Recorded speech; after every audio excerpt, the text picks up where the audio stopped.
समर्थ।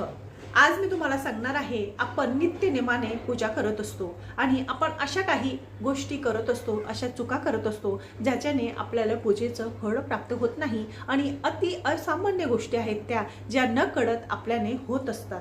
तर ह्या चुका करू नका। आता त्या 5 चुका कोणत्या आहेत त्याच्यातली पहिली सांगते बघा। प्रत्येक स्त्रीला म्हणजे स्त्रियांना सवय असते अंघोळीच्या पहिलं तुळशीची पानं तोडतात, त्याच्याने आपल्याला दोष तर लागतोच, पण जे पानं आपण तुळशीची पत्ते तोडलेले असतात ते देवाला वाहिल्यानंतर ते देवापर्यंत पोहोचत नाही।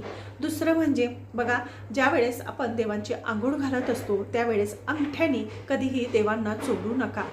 तिसरं म्हणजे बघा, ज्या वेळेस आपण आसनावर बसलेलो असतो म्हणजे जे आसन आपण देवपूजा करताना घेतो त्या आसनाला पायाने कधीही सरकवू नका, याच्याने आपल्या घरामध्ये आजारपण येतो, दारिद्र्यता निर्माण होते।